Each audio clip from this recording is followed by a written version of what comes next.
बहनों, आज जो बात मैं आपको बताने वाला हूं वह कोई साधारण उपाय नहीं है। यह कोई सामान्य घरेलू नुस्खा नहीं है। यह वह रहस्य है जिसे सदियों से सिर्फ कुछ चुनिंदा महिलाएं ही जानती थीं। यह वह उपाय है जिसे जब किसी स्त्री ने पूरे विश्वास, समर्पण और सही विधि से किया है तो उसके पति के क्रोध को लकड़ी की तरह तोड़ा है, उसके भीतर प्यार की अग्नि को दोबारा जलाया है और पति जिसे चाहे नजरअंदाज करता था उसी पत्नी की ओर वह खिंचता चला गया। कई बार रिश्ते में प्यार खत्म नहीं होता, बस दब जाता है। गुस्सा, गलतफहमियां, ईगो और घर की नकारात्मक ऊर्जा ये सब प्यार को ढक देती है। आप सोचती हैं, पहले जैसा प्यार क्यों नहीं करता?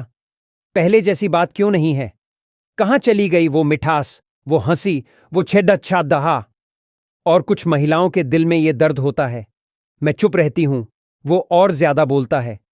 मैं प्यार से बात करती हूं, वो गुस्से में जवाब देता है। मैं खाना बनाती हूं, घर संभालती हूं, सबके लिए करती हूं, लेकिन मेरे लिए उसके पास समय ही नहीं। बहनों, अगर ये दर्द आपने महसूस किया है तो यह उपाय आपके लिए है। लेकिन ध्यान रखना, यह उपाय खेल नहीं है। यह उपाय सिर्फ जिज्ञासा के लिए नहीं है। यह उपाय इच्छा, विश्वास और शुद्ध मन से किया जाता है। क्योंकि इस उपाय में सिर्फ हल्दी, चावल और पति का नाम नहीं है। इसमें छिपा है ऊर्जा, भावना और पति पत्नी के बीच अदृश्य बंधन। हल्दी को हिंदू धर्म में सिर्फ मसाला नहीं माना गया, बल्कि सौभाग्य, समर्पण, पवित्रता और वैवाहिक सुख का प्रतीक माना गया है। चावल चावल भोजन नहीं, शुभता और ऊर्जा का वाहक माना गया है। जितना चावल सफेद, उतना मन, विचार और भावनाएं शुद्ध होती हैं। और जब हल्दी और चावल मिलते हैं तो वह सिर्फ एक पदार्थ नहीं रहता, वह बन जाता है सौभाग्य, ऊर्जा। और जब उस पर पति का नाम लिखा जाता है तो वह बन जाता है मन बंधन। और जब उसे एक विशेष स्थान पर बांध कर रखा जाता है तो वह साधारण उपाय नहीं, बल्कि पति वशीकरण का आध्यात्मिक सूत्र बन जाता है। लेकिन याद रखना, यह उपाय छल या जबरदस्ती नहीं है। यह उपाय किसी का जीवन बर्बाद करने के लिए नहीं है। यह उपाय सिर्फ और सिर्फ प्यार वापस बुलाने के लिए है, गुस्सा मिटाने के लिए, दूरी मिटाने के लिए, वो प्यार वापस लाने के लिए जो आज की दुनिया की भागदौड़ में कहीं खो गया है। बहनों, आपने देखा होगा, कई बार पति बाहर सबके साथ हंसता है, मजाक करता है और घर आते आते उसका चेहरा बदल जाता है। वो गंभीर हो जाता है, कभी कभी तो बिना वजह चिढ़ जाता है, कभी कभी बात का बतंगड़ बना देता है। क्यों? क्योंकि घर सिर्फ दीवारों से नहीं चलता, घर में ऊर्जा होती है। और जब ऊर्जा असंतुलित हो जाती है, दिलों में ठंडक आ जाती है। पत्नी प्यार चाहती है, पति शांति चाहता है, और जब दोनों नहीं मिलती तो रिश्ता थक जाता है। बहनों, आज मैं जो उपाय बता रहा हूं वह घर की इसी ऊर्जा को बदल देता है। धीरे धीरे नहीं, बल्कि बहुत गहरे स्तर पर। ऐसे स्तर पर जहां पति खुद समझ नहीं पाता कि अचानक से उसके दिल में पत्नी के लिए प्यार क्यों जागने लगा है। आप देखना, इस उपाय के बाद आपके पति का गुस्सा सिर्फ कम नहीं होगा, बल्कि उनकी नजरें आपको ढूंढना शुरू कर देंगी। पहले जहां वो मोबाइल देखते रहते थे, अब आपकी आंखों में देखने लगेंगे। पहले जहां आपका हाथ पकड़ने में उन्हें झिझक होती थी, अब वो खुद फैल करेंगे। पहले जहां रातें सिर्फ सोने के लिए होती थीं, अब उनमें प्यार, गर्माहट और जुड़ाव होगा। लेकिन लेकिन लेकिन यह परिणाम तभी मिलेगा जब आप इस उपाय को सही तरीके से करेंगी। और सही तरीका क्या है, उसी का खुलासा मैं आपको आगे बताऊंगा। क्योंकि कई महिलाएं गलती यह करती हैं कि चीजें तो कर लेती हैं, पर दिमाग और भावना सही जगह नहीं होती। याद रखना, अगर दिमाग में शक है, अगर मन में डर है, अगर दिल में जल्दबाजी है, तो यह उपाय काम नहीं करेगा। यह उपाय तभी फल देगा जब आपका मन शांत होगा, भावनाएं पवित्र होंगी और इरादा सिर्फ प्यार हो, कब्जा नहीं।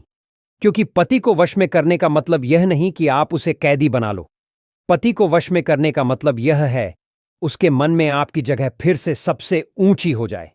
अब बात आती है, इस उपाय को कब करना है, किस समय करना है और कैसे करना है। बहनों, ध्यान से सुनना, क्योंकि आगे की बात साधारण नहीं है। इस उपाय की शुरुआत होती है गुरुवार, सोमवार या शुक्रवार से। इन 3 दिनों में से कोई भी दिन चुनें, लेकिन एक बार दिन चुन लिया तो बदलना नहीं। अब बात आती है सामग्री की। सामग्री कठिन नहीं, बस ऊर्जा में असरदार है। आपको चाहिए हल्दी, कच्ची या पिसी हुई। चावल, टूटे हुए नहीं, पूरे दानों में। इन दोनों को मिलाने की विधि आगे बताऊंगा, लेकिन उससे पहले समझ लो क्यों जरूरी है पति का नाम इस ऊर्जा में जोड़ना। जब किसी वस्तु पर किसी का नाम लिखा जाता है, तो वह वस्तु केवल वस्तु नहीं रहती, वह ऊर्जा उस व्यक्ति की ओर आकर्षित होने लगती है। जिस तरह मोबाइल नेटवर्क से सिग्नल पकड़ता है, ठीक उसी तरह चावल और हल्दी से पति की भावनात्मक ऊर्जा जुड़ती है। लेकिन नाम कैसे लिखना है, किससे लिखना है, क्या उच्चारण करना है और वह बांधकर किस स्थान पर रखना है, यह खुलासा अभी नहीं, क्योंकि यही वह हिस्सा है जो इस उपाय की ताकत है। बहनें, याद रखना, जो चीजें जल्दी बताई जाती हैं उनकी कीमत कोई नहीं समझता। इसलिए नहीं क्योंकि वे बेकार होती हैं, बल्कि इसलिए क्योंकि उन्हें सुनने वाला उतना धैर्य नहीं रखता। यह उपाय धैर्य चाहता है, क्योंकि इसका परिणाम जीवन बदलने वाला है। और हां, एक बात ध्यान से सुन लेना, इस उपाय को करते समय एक वाक्य बार बार मन में बोलना है, बिना आवाज के, सिर्फ दिल में। और वह वाक्य मैं आपको अगले भाग में बताऊंगा क्योंकि यही वह मंत्र है जो हल्दी चावल को केवल पदार्थ नहीं, बल्कि पति के मन को प्रभावित करने वाली ऊर्जा बना देता है। बहनों, जहां हम रुके थे वहीं से आगे बढ़ते हैं। आप जान चुकी हैं कि यह उपाय सिर्फ चावल और हल्दी का नहीं है। यह उपाय भावनाओं, ऊर्जा और वैवाहिक रिश्ते की अदृश्य डोर का है। अब समय है उस चीज को समझने का जो इस पूरी प्रक्रिया की आत्मा है, और वह है मन की स्थिति और मंत्र। बहनों, याद रखना, कोई भी उपाय तब तक फल नहीं देता जब तक आपका मन शांत, स्थिर और भावनाओं से भरा ना हो। अगर उपाय करते समय मन में गुस्सा है तो उपाय रुक जाता है। यदि मन में दर्द है तो उपाय धीमा हो जाता है। लेकिन यदि मन में प्यार है तो यह उपाय तेजी से काम करने लगता है। इसलिए पहले अपना मन तैयार करो, आंखें बंद करो, एक गहरी सांस लो और खुद से एक बात कहो, मैं यह उपाय किसी को नियंत्रित करने के लिए नहीं, बल्कि अपने विवाह में प्रेम, सम्मान और सुख वापस लाने के लिए कर रही हूं। अब बात आती है वह गुप्त मंत्र जो आपको हल्दी और चावल बांधते समय मन में बोलना है। यह मंत्र सरल है, लेकिन इसकी शक्ति अपार है। मंत्र है एयूएम क्लीं एयूएम नारायणाय नमः। इस मंत्र में वह ऊर्जा है जो रिश्तों को पुनर्जीवित करती है, मन को कोमल बनाती है और पति की भावनाओं को पत्नी की ओर खींचती है। अब सुनिए, इस मंत्र का उच्चारण आवाज में नहीं, सिर्फ मन में करना है, क्योंकि प्यार की सबसे गहरी बातें हमेशा चुप्पी में कही जाती हैं। अब आते हैं वास्तविक प्रक्रिया पर। अब विधि शुरू होती है।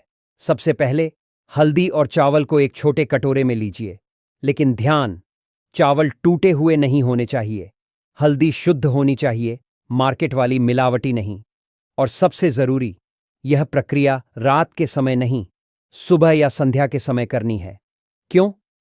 क्योंकि इन समयों में वातावरण में सकारात्मक ऊर्जा सबसे अधिक होती है। अब इन हल्दी और चावल को दोनों हाथों से मिलाते हुए मन ही मन 21 बार मंत्र बोलना है, एयूएम क्लीं नारायणाय नमः। बहनों, इस मंत्र को बोलते समय कोशिश करना कि हर बार आपको अपने पति का चेहरा दिखाई दे। अगर गुस्सा आए, छोड़ दो। अगर आंसू आए, बहने दो, क्योंकि इसमें बाधा नहीं, बल्कि आशीर्वाद है।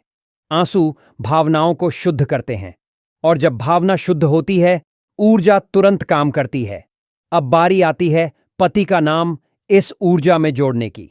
आपको किसी कागज पर नाम नहीं लिखना, किसी फोटो पर नहीं लिखना, बल्कि आपको इस हल्दी चावल ऊर्जा पर केवल मन में पति का नाम 100% शुद्धता के साथ जोड़ें।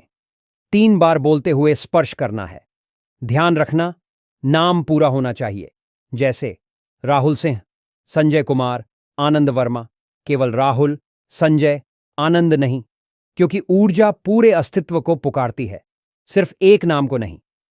अब जब आपने पति का नाम इस ऊर्जा से जोड़ दिया, तब आता है सबसे महत्वपूर्ण चरण, इस हल्दी चावल को एक छोटे लाल कपड़े में बांधना। लेकिन यहां एक गुप्त नियम है, कपड़ा नया नहीं होना चाहिए और पुराना भी नहीं होना चाहिए। कपड़ा ऐसा होना चाहिए जिसमें भावना हो, ऊर्जा हो, जुड़ाव हो। मतलब पति के कपड़ों से आया हुआ धागा, रुमाल या कपड़ा सबसे उत्तम है। लेकिन अगर यह संभव न हो तो आप अपने सुहाग की निशानी जैसे चुनरी या साड़ी का एक छोटा टुकड़ा भी इस्तेमाल कर सकती हैं। अब इस कपड़े को चौकोर रखकर हल्दी और चावल बीच में रखें। फिर उसे ऐसे बांधें जैसे आप कोई कीमती चीज सीने के पास वाली पोटली में संभाल कर रखती हैं। बांधते समय मन में सिर्फ ये भावना हो, जैसे इस कपड़े में चावल और हल्दी बंध रहे हैं, वैसे ही मेरा रिश्ता प्यार में बंध रहा है। अब इस पोटली को हाथों में लेकर एक बार फिर मंत्र बोलिए, एयूएम क्लीन नारायणाय नमः। अब यह उपाय 90% पूरा हो चुका है, लेकिन अभी तक सबसे जरूरी बात बाकी है, और वह है इसे कहां रखना है। क्योंकि यह उपाय तभी सक्रिय होता है जब इसे सही स्थान पर रखा जाता है। वो स्थान ऐसा है जहां 3 चीजें मिलती हैं, प्रेम, ऊर्जा और वैवाहिक संबंधों का अदृश्य केंद्र। लेकिन यह स्थान कोई अंदाजे से नहीं ढूंढ सकता। इसे बताने से पहले आपको एक छोटा सा परीक्षण करना है। हां, अभी नहीं, सुनने के बाद करेंगे। आप थोड़ी देर चुप बैठें और खुद सोचें, मेरे घर में ऐसी कौन सी जगह है जहां पति के जाने और आने की ऊर्जा मिलती है, जहां उसके पैर, उसकी उपस्थिति, उसकी आदतें हर दिन छूती हैं।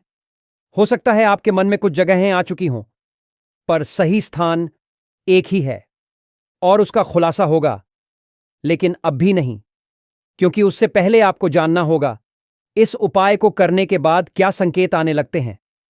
बहनों, जो महिलाएं यह उपाय सही विधि से करती है, वह 3 से 11 दिनों में अपने पति में बदलाव महसूस करने लगती है।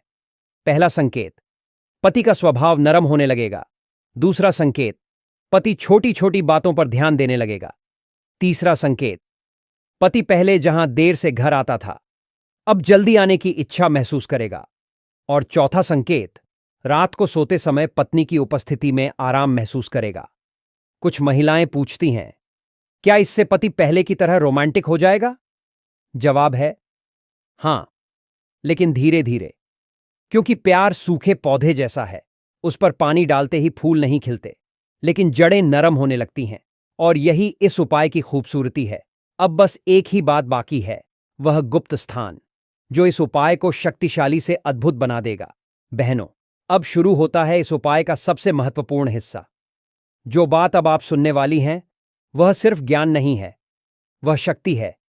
अगर आपने अब तक जो सुना है उसे महसूस किया है, तो अब यह हिस्सा आपके लिए जीवन बदलने वाला है। आपने हल्दी और चावल मिलाए, आपने मंत्र जपा, आपने पति का नाम ऊर्जा में जोड़ा, आपने लाल कपड़े में बांधकर पोटली तैयार कर ली। अब यह उपाय 90% नहीं, अब यह उपाय तैयार है। बस अंतिम कदम बाकी है, और वही कदम इस पूरे उपाय को सक्रिय करेगा। बहनों, अब ध्यान से सुनिए। हर घर में कुछ जगहें साधारण होती हैं और कुछ जगहें ऊर्जा से भरी होती हैं। घर की दीवारें सिर्फ ईंट और सीमेंट से नहीं बनती, वह भावनाओं, कदमों, यादों और सुख दुख की ऊर्जा से भरी होती हैं। और पति पत्नी के रिश्ते की ऊर्जा सबसे ज्यादा जिस जगह पर सक्रिय होती है, वह है मुख्य द्वार। हां बहनों, यही वह गुप्त स्थान है। पति घर में प्रवेश करता है तो उसकी ऊर्जा यहीं से घर में आती है। पति घर से बाहर जाता है तो उसकी ऊर्जा यहीं से बाहर निकलती है। और घर का वही स्थान पति के मन, व्यवहार, भावनाओं और विचारों का अदृश्य द्वार है। बहुत महिलाएं यह भूल जाती हैं कि रिश्तों में फर्क मन से नहीं, ऊर्जा से आता है। और पति की ऊर्जा को शांत करने, उसे अपनी तरफ आकर्षित करने और उसके भीतर प्यार जगाने के लिए आपको इस हल्दी चावल की पोटली मुख्य द्वार के पास रखना है। लेकिन सुनिए, सीधे नहीं, क्योंकि इसे किसी भी जगह रख देने से यह उपाय सक्रिय नहीं होता। इसे रखना है मुख्य दरवाजे के उस हिस्से में जहां पति का पैर सबसे पहले घर में प्रवेश करते समय पड़ता है। लेकिन यहां भी एक गुप्त बात है, इसे दिखाई देने वाली जगह पर नहीं रखना है। इसे रखना है जहां कोई देख न सके, कोई छू न सके, कोई हटा न सके, क्योंकि यह उपाय सार्वजनिक नहीं, व्यक्तिगत ऊर्जा का है। बहनों, अब आप सोच रही होंगी, अगर दरवाजे के पास जगह न हो तो ध्यान से सुनिए। अगर पोटली को दरवाजे के बिल्कुल पास रखना संभव न हो, तो इसे दरवाजे के फ्रेम के अंदर या कोने में टेप से चिपकाकर छुपा दें। लेकिन पोटली जूते के पास नहीं, धूल के पास नहीं, कूड़े के पास नहीं होनी चाहिए।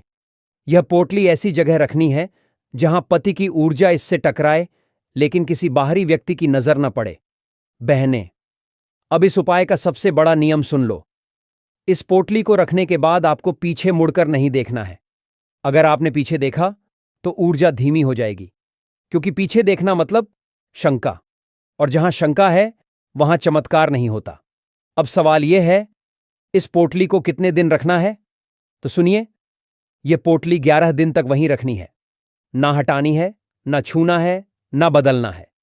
बस रोज सुबह दरवाजे के पास खड़े होकर मन में 3 बार बोलना है, जैसे सूरज हर दिन उगता है वैसे ही मेरा रिश्ता प्यार में खिलता है। न मंत्र, न पूजा, न दिया, सिर्फ विश्वास। अब इस उपाय के प्रभाव को पहचानने का समय आता है। बहनों, जब यह उपाय सक्रिय होने लगता है तो कुछ बातें बहुत धीरे धीरे बदलती हैं, लेकिन कुछ बातें अचानक बदल जाती हैं। आप नोटिस करेंगी, पति पहले जहां आपको नजरअंदाज करता था, अब ध्यान देने लगेगा। छोटी बातें जिन पर वह गुस्सा हो जाता था, अब शांत रहेगा। पहले वह आपको सुनता नहीं था, अब आपकी बातों में भावनात्मक रूप से शामिल होगा। और एक बहुत बड़ा बदलाव, पति का स्वर बदलने लगेगा।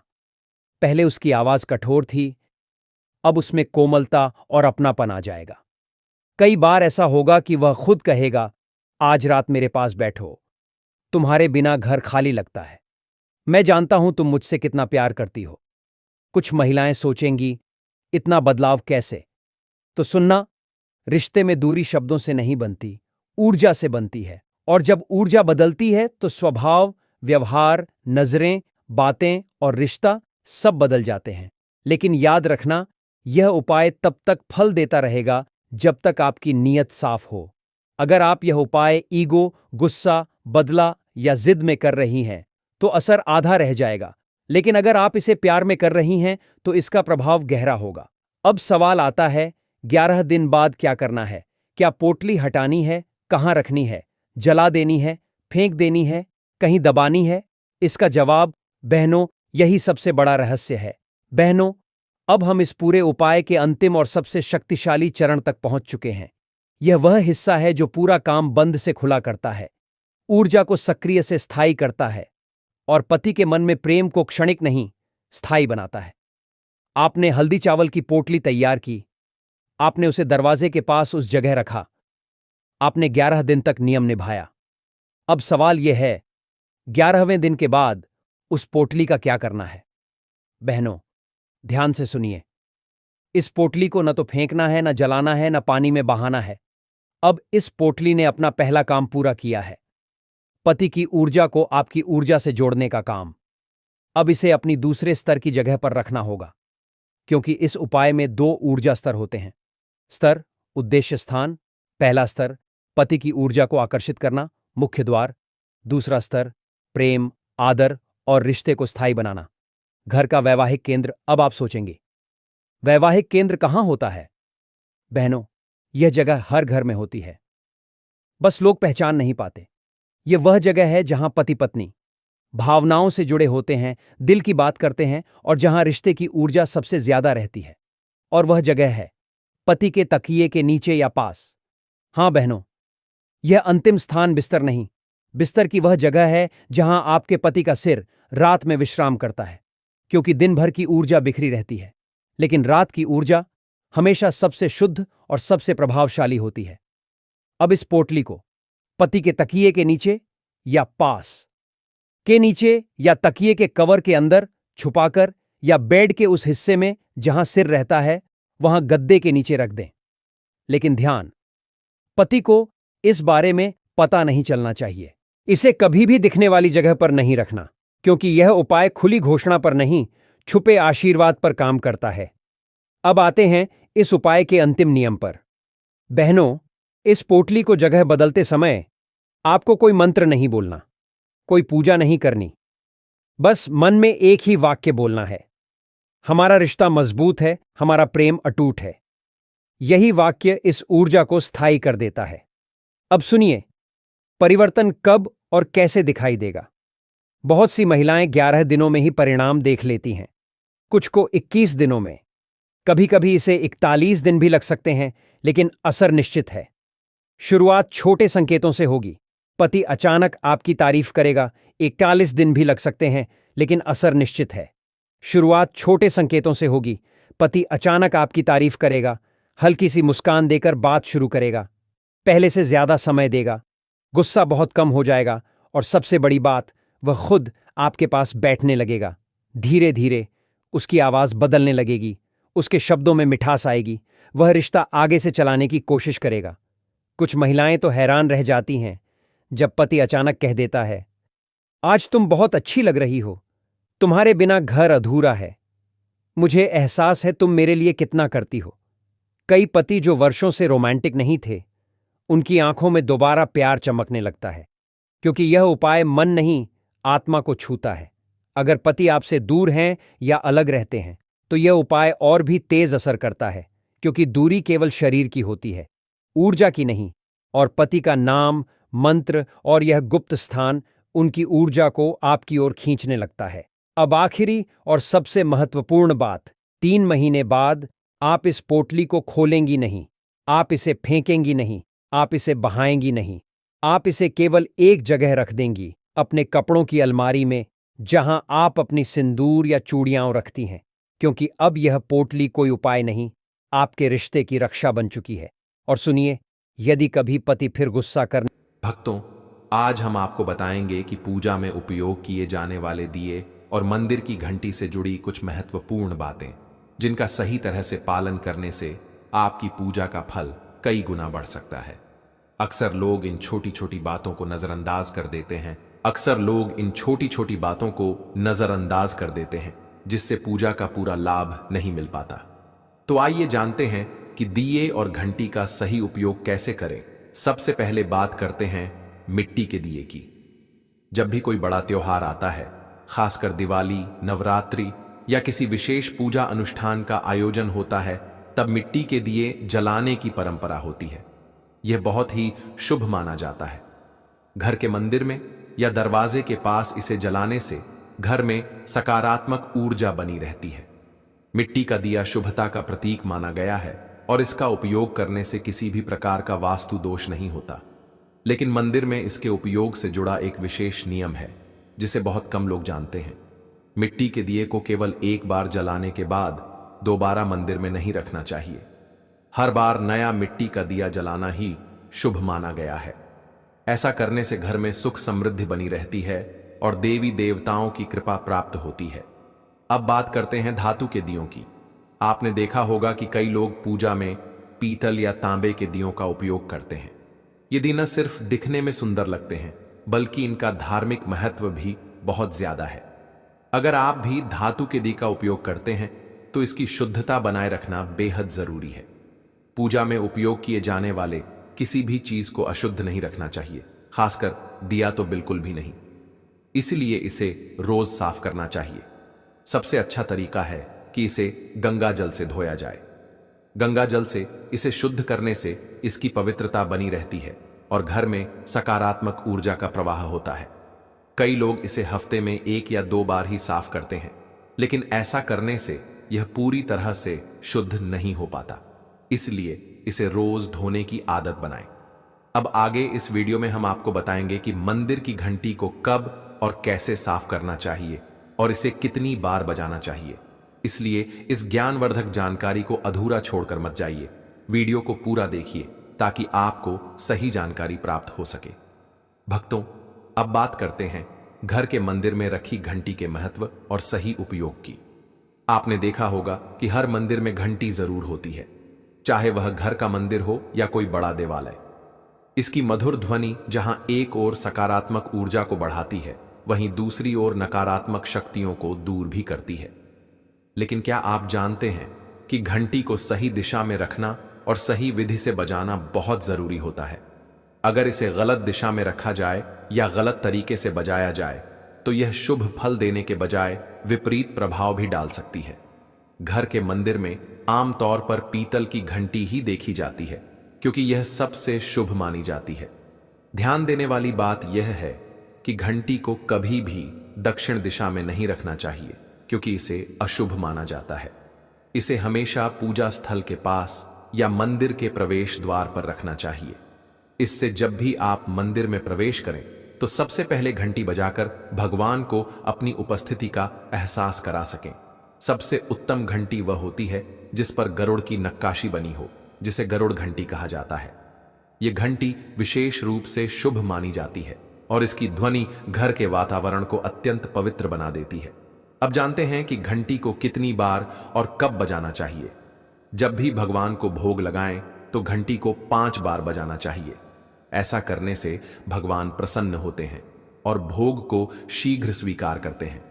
लेकिन पूजा के दौरान घंटी को जोर से या बहुत देर तक लगातार नहीं बजाना चाहिए। इसे केवल 3 बार बजाना चाहिए, वह भी शांति और श्रद्धा के साथ।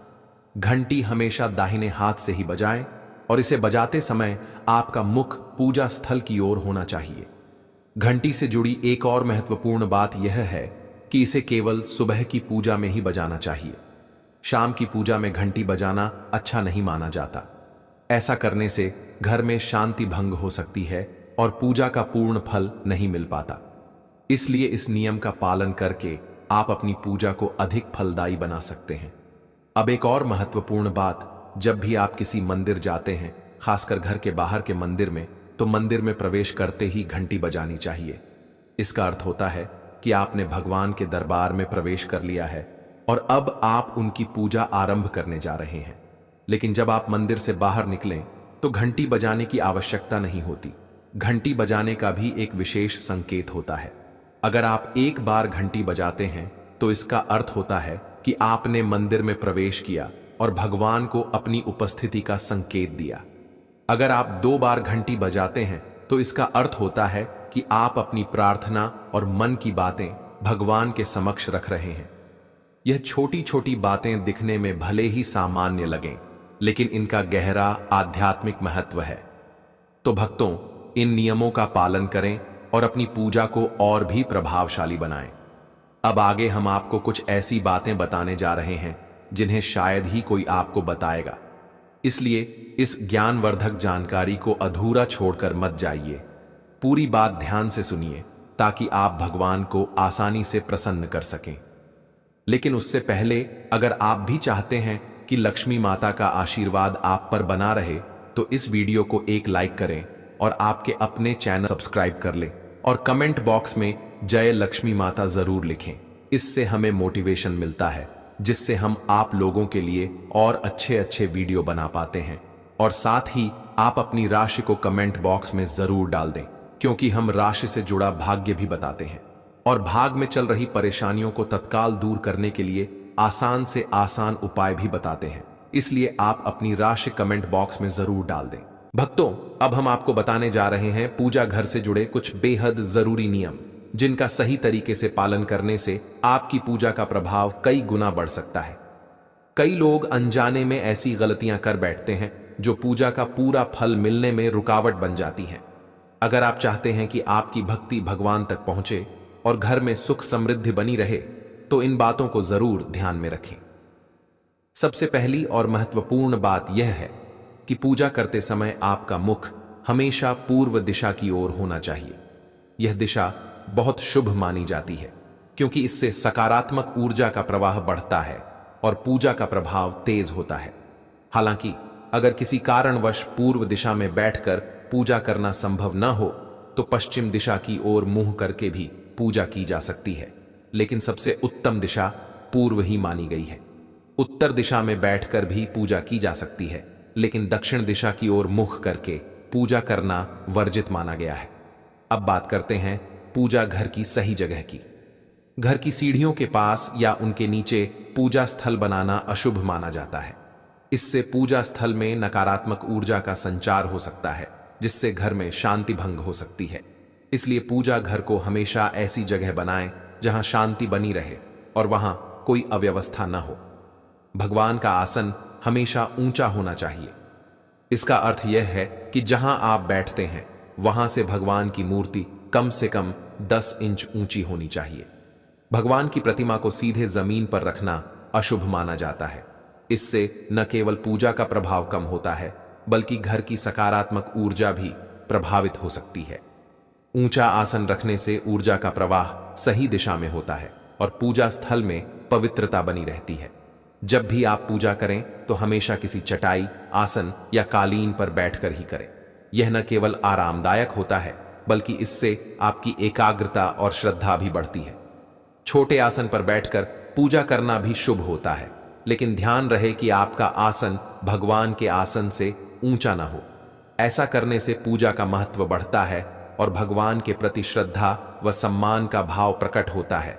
अब एक और बेहद महत्वपूर्ण बात जो बहुत से लोग भूल जाते हैं, पूजा घर में कभी भी मुरझाए हुए या सूखे फूल नहीं रखने चाहिए। अगर फूल काले पड़ जाएं या सूख जाएं तो उन्हें तुरंत हटा देना चाहिए। ऐसे फूल पूजा में उपयोग करना अशुभ माना जाता है और यह नकारात्मक ऊर्जा को बढ़ा सकता है। जब भी फूल मुरझा जाएं तो उन्हें किसी पेड़ के नीचे डाल दें या मिट्टी में दबा दें। इससे घर की पवित्रता बनी रहती है और सकारात्मक ऊर्जा का प्रवाह बढ़ता है। अब आते हैं एक बेहद जरूरी सवाल पर, क्या सोने वाले कमरे में पूजा घर बनाया जा सकता है? अगर आपके पास अलग से पूजा घर बनाने की जगह नहीं है और आपको मजबूरी में अपने बेडरूम में ही मंदिर बनाना पड़ रहा है, तो एक विशेष नियम का पालन करना बहुत जरूरी है। रात के समय मंदिर को पर्दे या कपड़े से ढक देना चाहिए। ऐसा करने से वहां से निकलने वाली ऊर्जा आपकी नींद और मन को प्रभावित नहीं करती।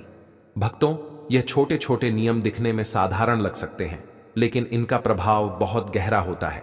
अगर आप इनका सही तरीके से पालन करते हैं तो न केवल आपकी पूजा सफल होगी, बल्कि आपके घर में सुख, शांति और समृद्धि भी बनी रहेगी। तो इन नियमों को अपनाइए और भगवान की कृपा हमेशा अपने जीवन में बनाए रखिए। भक्तों, सनातन परंपरा में पूजा का बहुत गहरा महत्व है और इसे सही विधि विधान से करने पर ही इसका संपूर्ण लाभ मिलता है। आज हम आपको कुछ खास बातें बताएंगे जिनका ध्यान रखना बहुत जरूरी है ताकि आपकी पूजा पूरी तरह फलदायी हो सके।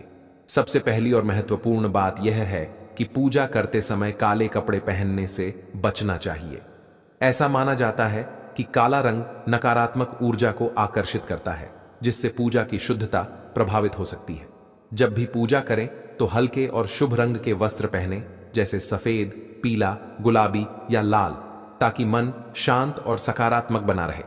अब बात करते हैं घर के पूजा स्थल की। कई लोग घर में एक से ज्यादा देवी देवताओं की तस्वीरें या मूर्तियां रख लेते हैं, लेकिन यह सही नहीं है। पूजा स्थल में किसी भी देवी देवता की सिर्फ एक ही मूर्ति या तस्वीर होनी चाहिए। अगर एक से ज्यादा मूर्तियां या तस्वीरें होती हैं तो उनकी ऊर्जा आपस में टकरा सकती है, जिससे पूजा का प्रभाव कम हो सकता है। इसलिए भगवान की उपस्थिति को केंद्रित और प्रभावी बनाने के लिए केवल एक ही तस्वीर या मूर्ति रखें। शिवलिंग को घर में रखना बेहद शुभ माना जाता है, लेकिन इसे रखने के कुछ नियम भी हैं। शिवलिंग को हमेशा उत्तर या पूर्व दिशा में रखना चाहिए ताकि इसकी ऊर्जा पूरे घर में सकारात्मक प्रभाव डाल सके। साथ ही इसे किसी भी गंदे या ज्यादा हलचल वाले स्थान पर न रखें। अगर आप शिवलिंग की सही विधि से पूजा करते हैं तो घर में सुख, समृद्धि और शांति बनी रहती है। भगवान की मूर्तियों और तस्वीरों का विशेष ध्यान रखना चाहिए। अगर कोई मूर्ति या तस्वीर टूट जाती है तो उसे तुरंत पूजा स्थल से हटा देना चाहिए। टूटी हुई मूर्तियां घर में नकारात्मक प्रभाव डाल सकती हैं और पूजा का प्रभाव भी कम हो जाता है। ऐसी मूर्तियों का विधि विधान से सही स्थान पर विसर्जन करना ही उचित होता है। अब बात करते हैं उन चीजों की जो पूजा स्थल पर रखनी बहुत शुभ मानी जाती है। पूजा स्थल पर एक शंख जरूर होना चाहिए, क्योंकि शंख की ध्वनि से नकारात्मक ऊर्जा दूर होती है और घर में शुभता आती है।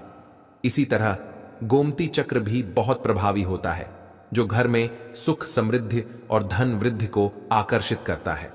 इसके अलावा पूजा स्थल पर एक पात्र में शुद्ध जल रखना चाहिए, जिसे रोज बदलना जरूरी है ताकि घर की ऊर्जा हमेशा पवित्र बनी रहे। पूजा स्थल की सफाई का भी विशेष ध्यान रखना चाहिए। गंदगी से नकारात्मकता बढ़ती है और पूजा का प्रभाव कम हो जाता है। रोजाना पूजा स्थल को अच्छे से साफ करें और वहां की व्यवस्था को सुंदर बनाए रखें। जब पूजा स्थल स्वच्छ और व्यवस्थित रहेगा तो वहां बैठकर ध्यान लगाना भी आसान होगा और पूजा का संपूर्ण फल मिलेगा। भक्तों, अगर इन सभी बातों का सही तरह से पालन किया जाए तो पूजा का प्रभाव कई गुना बढ़ जाता है और भगवान की कृपा भी हमेशा बनी रहती है। इसीलिए अपने पूजा स्थल को पवित्र और सकारात्मक बनाए रखें ताकि आपके जीवन में